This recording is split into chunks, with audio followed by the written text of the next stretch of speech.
Anda sedang mendengarkan suara profetis dari para nabi, hambanya John Patrice Vanggidai, Penatua Jemaat Victory Life Community Kupang.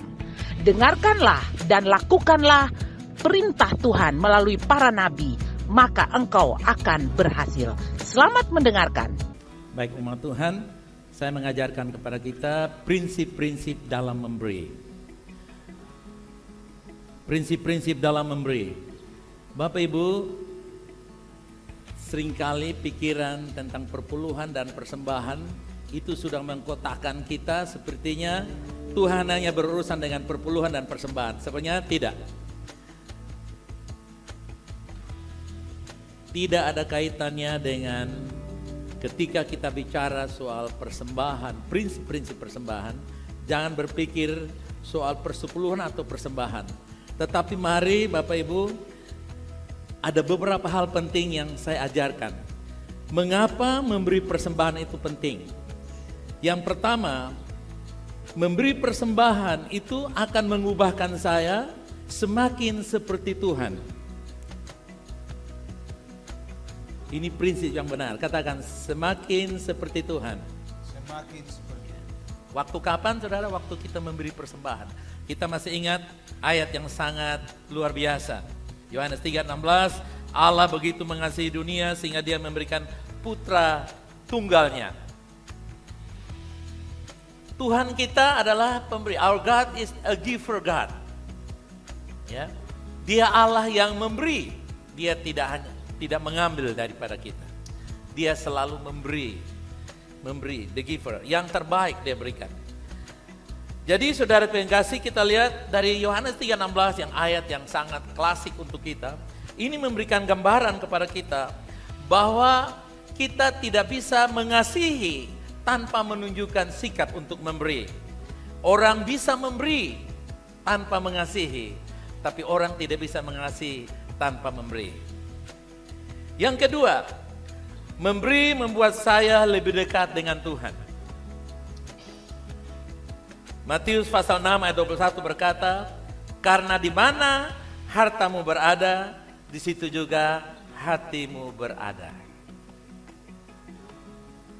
Ketika kita membawa persembahan kepada Tuhan, sebenarnya kita semakin dekat. Semakin kita membawa persembahan dengan Tuhan, itu menandakan bahwa hati kita ada di samping Tuhan. Haleluya. Karena di mana hartamu berada, di situ apa? Hatimu. Jadi kalau saudara kasih, kita membawa persembahan kepada Tuhan, sebenarnya menunjukkan bahwa kita dekat dengan Tuhan. Itu prinsipnya. Jadi ketika kita memberi, kita sedang menyatakan bahwa Tuhan, saya ada di dalam Engkau. Saya menaruh hati saya di dalam Engkau. Yang ketiga, memberi memperkuat iman kita. Dalam Amsal 3 ayat 5 dan 9 dikatakan, percayalah kepada Tuhan dengan segenap hatimu, jangan bergantung kepada pengertianmu sendiri. Pengertian kita sendiri itu apa? Ini dana cukup sekian.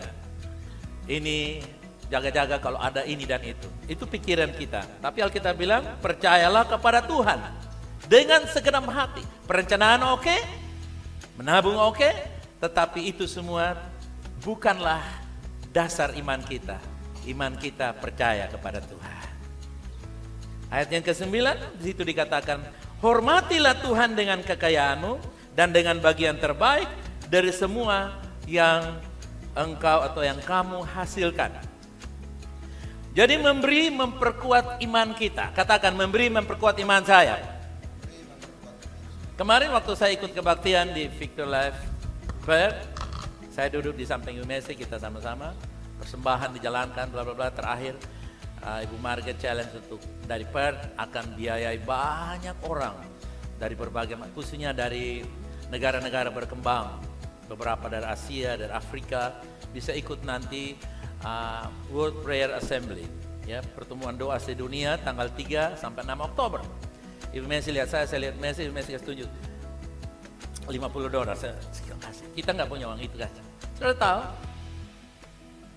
Baru habis kebaktian Ibu Messi ke kamar mandi, sering ketemu seseorang, orang tuh kasih uang di depan pintu kamar mandi, nih untuk kamu. Sudah lihat, kita baru kasih pemberian, nggak ada uang lagi.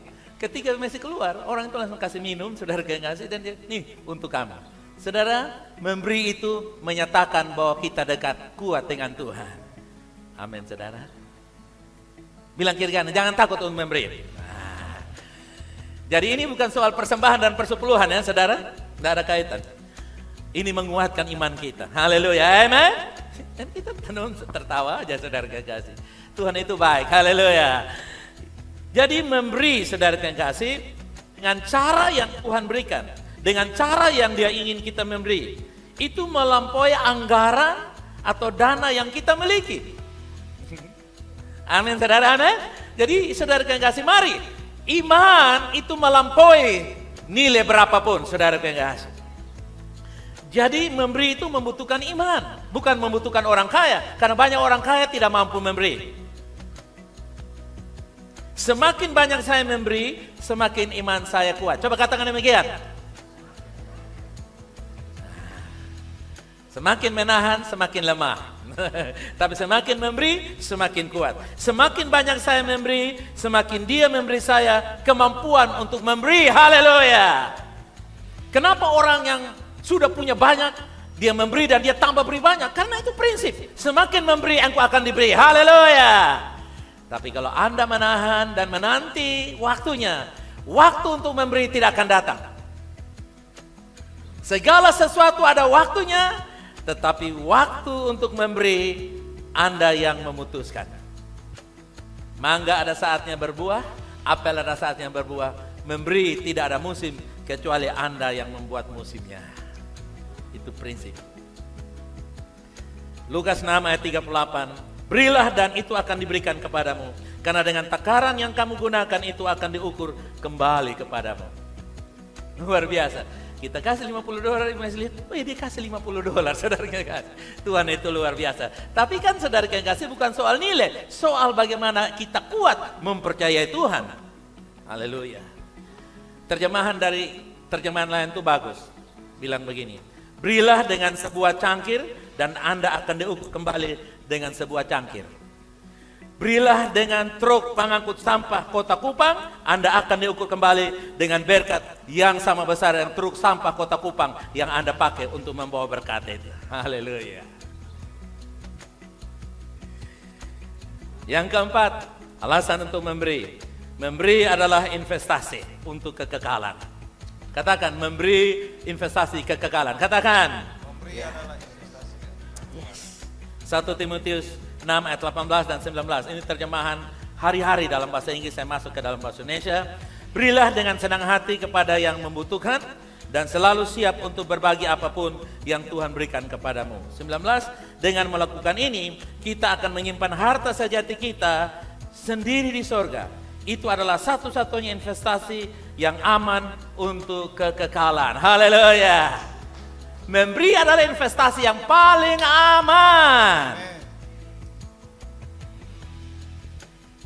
Belum pernah ada mobil jenazah diikuti oleh truk pembawa harta benda seseorang yang mati. Anda tidak akan pernah melihat orang kaya dimanapun, ketika dia dikuburkan di belakang ada 7 truk, 1 emas, 1 perak, 1 berlian. Nggak ada. Itu artinya apa? Kita tidak dapat membawa harta kita saat kita mati, tetapi kita dapat mengirimkan harta kita terlebih dahulu ke surga sebelum kita sampai di sana. Amin. Itulah sebabnya kenapa harta orang berdosa atau kekayaan orang dikumpulkan bagi orang benar. Karena orang berdosa tidak bisa masuk surga. Itulah kekayaannya disiapkan bagi saya dan saudara. Haleluya. Yang kelima, memberi mengungkapkan kedewasaan rohani saya. Dengan kata lain, orang yang memberi orang yang dewasa rohani.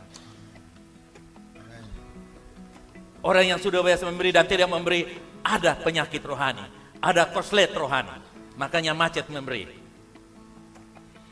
Tapi kalau orang yang dewasa, dia constantly, terus menerus, karena dewasa rohani.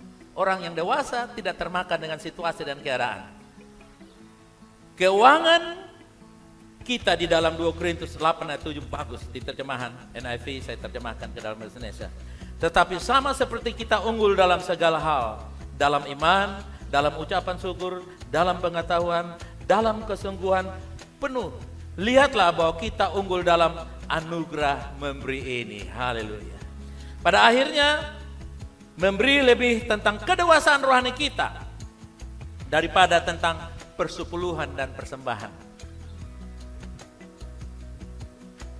Memberi mengungkapkan bahwa saya adalah orang yang dewasa. Apakah itu perpuluhan, persembahan kasih, itu teknis. Tapi intinya orang yang dewasa adalah orang yang memberi. Orang yang memberi menandakan bahwa dia orang yang dewasa. Dewasa apa? Rohani, imannya. Dan saya bersyukur di depan saya adalah orang-orang yang dewasa. Haleluya.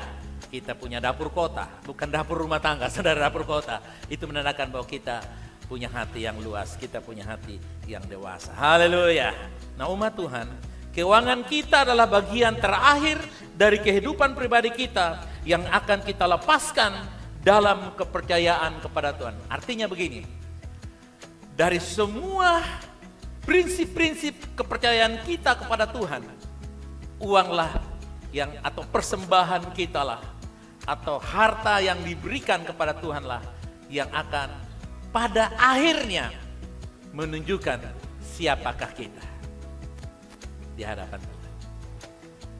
Kita berpegang kepada uang dan kekayaan sebagai bentuk keamanan mungkin. Kita tidak bisa percaya kepada Tuhan dan percaya kepada Mammon. Kita memberi karena kita mau belajar disiplin percaya kepada Tuhan. Memberi mengungkapkan kebenaran bahwa kita adalah orang dewasa rohani. Yang percaya katakan amin. Bapak Ibu, kita akan menyembah Tuhan. Kita akan membawa persembahan kita juga. Dan kita sudah menerima firman ini. Mungkin Bapak Ibu ada yang perlu amplop, silakan bisa angkat tangan. Tadi mungkin masuk belum sempat ambil amplop, bisa lambat tangan, Aser akan kasih amplop Bapak Ibu. Baik. Terima kasih Tuhan, biarlah prinsip dalam memberi 5 hal ini Tuhan. Bahwa kami menjadi orang-orang yang dewasa rohani, kami menjadi orang-orang yang punya hati dalam kekekalan karena kami tahu di mana hati kami berada, di situ harta kami berada, di situ hati Tuhan, hati kami berada. Dan kami dekat dengan Engkau Tuhan. Biarlah prinsip ini mewarnai hidup kami.